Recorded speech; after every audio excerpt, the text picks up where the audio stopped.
Welcome back to my YouTube channel. आज मैं आपको अपने साथ विज़िट कराऊंगी बहावल नगर सिटी का, जहां मैं थोड़े दिन पहले इत्तेफाक हुआ मुझे जाने का क्लास देने के लिए। रास्ते में हम सुबह बहुत अर्ली पहुंच गए क्योंकि ट्रैफिक बिल्कुल नहीं थी और बहुत मज़ा आया ड्राइविंग करने का। बिल्कुल रोड साफ़ थे, कोई भी इतनी ज़्यादा ट्रैफिक नहीं थी। खैर हम ट्रैवल करते हुए पहुँचे बहावल नगर सिटी में। वहाँ पे एक इवेंट था, हेयर क्लास थी, कुछ फेशियल्स के डेमो थे, हेयर कटिंग वगैरह।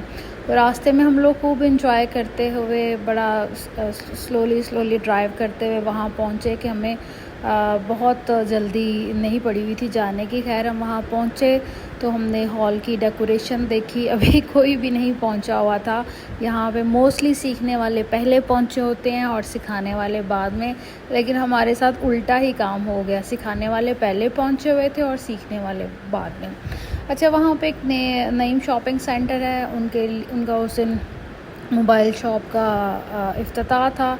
खैर उनके लिए हमने वहाँ पे वीडियोस बनाई, उन्हें अप्रिशिएट किया। उसके बाद हमारी क्लास स्टार्ट हुई, अनाउंसमेंट हुई, हमें स्टेज पे बुलाया गया। हमारी ब्लॉसम केक की टीम को सारी को स्टेज पे बुलाया गया और बड़े अच्छे तरीके से हमारा वेलकम किया गया। वहाँ पे हमारे पे फूल फेंके गए, फ्लावर बुके दिए गए हमें, और बहुत अप्रिशिएट किया गया हमें। बहुत ज़्यादा क्राउड था वहाँ पे और बहुत लोग वहाँ पे सीखने के लिए आए हुए थे, बहावल नगर सिटी से भी और इर्द गिर्द से भी। तो बड़ा अच्छा एटमॉस्फेयर लग रहा था वहाँ का। बड़े अच्छे तरीके से हमारा वेलकम किया गया पूरी टीम का, ब्लॉसम के टीम का। वहाँ पे जो हमारी मॉडल्स थी उनका भी, जो वहाँ पे स्टाफ था उनका भी। खैर हमने अपनी मॉडल की रैंप वॉक कराई। जो हमारे पास हेयर शेड्स थे उसमें हमारे पास रेड था, महागनी था, बाल्याज था, ऐश ग्रीन था, ब्राउन कलर था। ये सारी मॉडल्स हमने तैयार की हुई थी और उनको स्टेज पे हमने रिप्रेजेंट किया अपनी टीम ब्लॉसम के की तरफ से और कंपनी की तरफ से। खैर उसके बाद हमने थोड़ा बहुत तारुफ़ कराया अपना भी, अपनी प्रोडक्ट का भी बोलचाल स्टार्ट की। वहाँ पे कुछ तारुफ़ कराया, कुछ उनसे पूछा कि कौन है, कहाँ से आई हुई है। वहाँ पे एक एंकर भी थे जिन्होंने काफ़ी इंजॉय कराया, बहुत बातें कर रहे थे और बहुत तारुफ़ करवा रहे थे। खैर उनसे हमने माइक पकड़ा और अपने काम की तरफ चले। सबसे पहले तो मैंने अपनी टीम का इंट्रोडक्शन कराया। इंट्रोडक्शन के बाद सारी अपनी प्रोडक्ट ब्रीफिंग दी, हमारे पास क्या क्या है, कौन कौन सी ट्रीटमेंट है। ट्रीटमेंट में हमारे पास मौजूद है हेयर रिबाउंडिंग है, कट डाउन मटेरियल है, फुल हेयर कलर्स हैं, हेयर डाइज जो होते हैं, और इसके अलावा हमारे पास ब्लॉसम के का सीरम है, ब्लॉसम के का शैम्पू है, ब्लॉसम के का हेयर मास्क है। तो ये सारी चीज़ों का उनको इंट्रोड्यूस कराया कि कैसे आप हमारे कलर्स करते। खैर हमने सबसे पहले एक मॉडल सेलेक्ट की जिनके बालों पे हमने फुल डाई करना था वहाँ पे, क्योंकि हमारे पास टाइम बहुत कम था, हम हाईलाइट नहीं कर सकते थे। हमने एक मॉडल सेलेक्ट की फुल डाई अप्लाई करने के लिए। उसकी शीट एप्लीकेशन की, ब्रशिंग की, साथ साथ हम ब्रीफिंग देते गए अपनी प्रोडक्ट के मुतालिक कि क्या क्या चीज़ें हैं, कौन सा मटेरियल आप कितना मिक्स करें और क्या करना है सारा। खैर ये सवाल जवाब भी वहाँ चलते रहे। सारे लोग बड़ा इंटरेस्ट ले रहे थे, बड़े गौर से बात सुन रहे थे। और उसके बाद हमने उनसे तारुफ़ करवाया कि वो कौन कौन से सैलून से हैं, कितना एक्सपीरियंस है।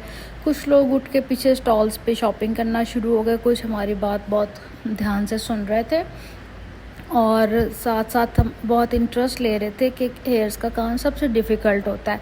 क्योंकि देखिए जो मेकअप होता है वो भी इंसान एक दफ़ा बाय कर ले, काफ़ी मॉडल्स के ऊपर, काफ़ी ब्राइड्स के ऊपर वो इस्तेमाल कर सकता है।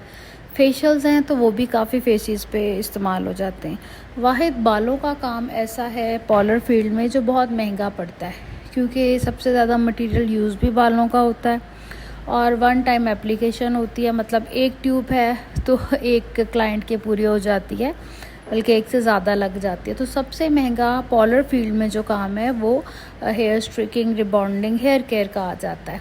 और बाल वाहिद ऐसी चीज़ है कि अगर ख़राब हो जाए खुदा ना खास्ता तो उसको रिपेयर करना बहुत मुश्किल हो जाता है।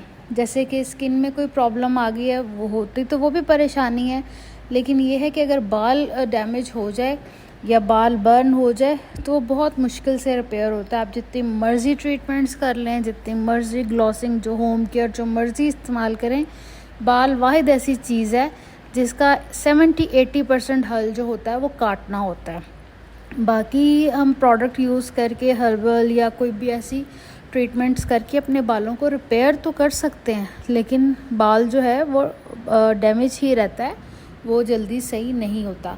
खैर उसके बाद डिस्कशन चलती रही और मैंने वहाँ पे बैठी ऑडियंस को बताया कि प्राइमरी कलर्स कौन से होते हैं, सेकेंडरी कलर्स कौन से होते हैं, तीसरी कलर कौन से होते हैं और किस कलर को मिक्स करके हम कलर बना सकते हैं। साथ ही हमने अपने मॉडल के डाई एप्लीकेशन स्टार्ट कर दी ताकि जो टाइम है वो भी बचत हो जाए। और आफ्टर डाई एप्लीकेशन हमने सोचा कि हम इनसे डिस्कशन कर लें चीज़ों के मुतालिक। साथ साथ डाई एप्लीकेशन होती गई। डाई जो था हमने फैशन शेड करना था विदाउट कट डाउन, तो हमने डाई मिक्स किया उसको 30 वॉल्यूम के साथ और उसमें कलर लाइटर डाला और साथ साथ हम उसको अप्लाई करते गए रूट से 1 इंच छोड़ के, क्योंकि फैशन शेड था और 30 वॉल्यूम था, उसको रूट के अंदर अप्लाई नहीं करना था। सेक्शन बाय सेक्शन मैंने वहाँ पे कलर अप्लाई करती गई। साथ हमारी दूसरी टीम ऑडियंस से क्वेश्चनिंग करती गई प्रोडक्ट के मतलब और कुछ उनको नॉलेज भी देते गए ताकि उन्हें सीखने का मौका मिले। मैं जो भी वीडियो देख रहा है ब्यूटी से रिलेटेड, मैं उन लोगों से रिक्वेस्ट करना चाहूँगी, आप लोग जितनी मर्ज़ी परफेक्ट ब्यूटिशियंस हो, जितना मर्ज़ी आपका अच्छा काम हो, लेकिन ना अगर कोई 1 डे वर्कशॉप हो या कोई ऐसा इवेंट ऑर्गेनाइज हो तो प्लीज़ आप टाइम निकाल के ज़रूर जाया करें। उसमें ये होता है कि एक तो आपका रिफ़्रेशिंग कोर्स हो जाता है, दूसरा जो नई कोई टेक्निक आई होती है उसका पता चल जाता है, तीसरा ऐसे डेमोज़ में जो इंफॉर्मेशन होती है आपके पास 6 माह साल की, वो एक दिन में तकरीबन बताई जाती है शॉर्ट करके। खैर ये डाई एप्लीकेशन फुल हो गई। उसके बाद हमने मॉडल को बैठा दिया 35 to 40 मिनट्स के लिए। 40 मिनट्स के बाद हमने उनका सारा मटेरियल जो था वो रिंस आउट करना था। रिंस आउट करने के बाद हमने ब्लॉसम के शैम्पू से हेयर वॉश करने थे और हेयर वॉश करने के बाद हमने जो ब्लॉसम के कंपनी का हेयर मास्क था वो 5 to 7 मिनट्स के लिए अप्लाई कर देना था सारे बालों पे। और आफ्टर 7 मिनट्स हमने वो सारा हेयर मास्क जो था वो रिंस आउट कर देना था। रिंस आउट करने के बाद टॉवल ड्राई जो हेयर्स थे उन पे हमने 2-3 ड्रॉप्स जो था वो सीरम अप्लाई करना था और देन फिर ब्लो ड्राई करके उसको सेट करना था। तो उसके साथ साथ हम ब्रीफिंग दे दी मैंने सारे वहाँ बैठी ऑडियंस को कि अब हमारा नेक्स्ट जो है ये होगा कि हम इनका वॉश करेंगे और इस तरह से back the stage blow dry कर लेंगे और ताकि टाइम की भी बचत हो जाए। ज़ाहिर है ऑन स्टेज हम और ब्रीफिंग दे रहे थे तो उस पर हम ज़्यादा डिटेल से नहीं बात कर सकते थे।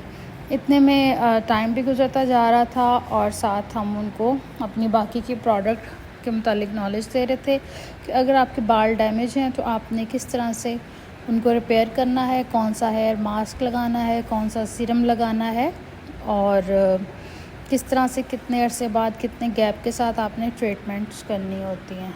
साथ साथ ये सवाल जवाब भी चल रहे थे, उनको इंफॉर्मेशन भी दी जा रही थी और साथ हमारी मॉडल का जो टाइम था वो भी ऑलमोस्ट पूरा होने वाला था।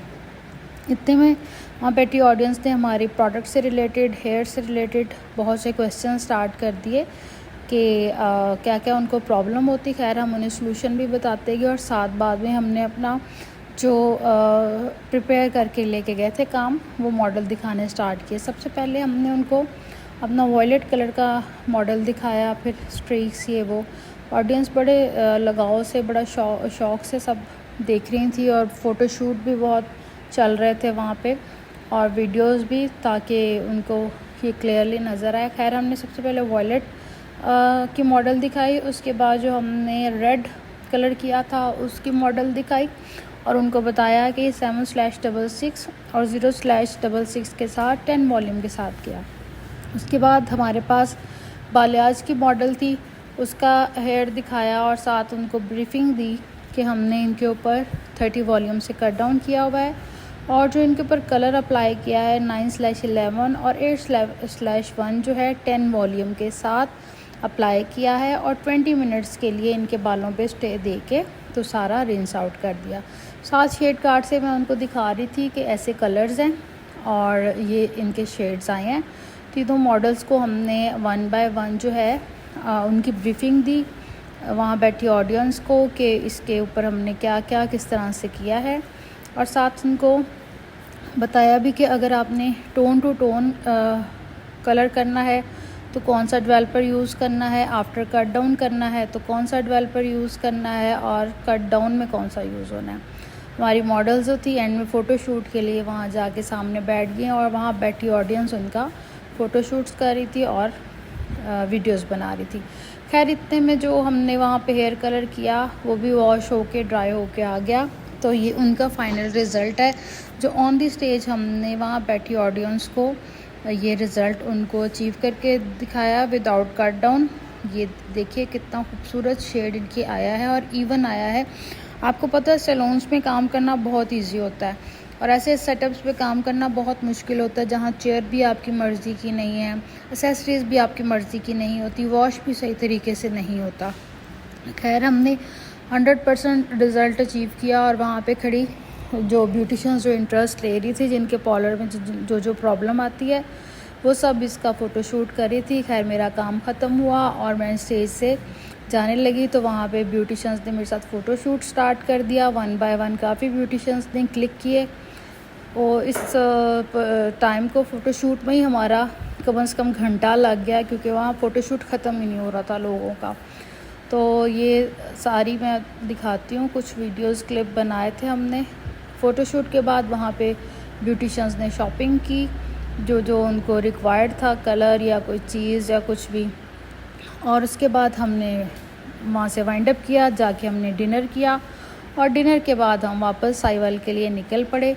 रात को काफ़ी टाइम हुआ था, ड्राइविंग भी मुझे खुद करनी थी, तो खैर हम निकल पड़े अपने शहर के लिए। रास्ते में जिन जिन रास्तों से गुज़रे थे वहीं से रास्ते पे आते गए। रास्ते में जो पुल जाते हुए देखा था वो आते हुए भी सेम उसकी वैसे ही मैं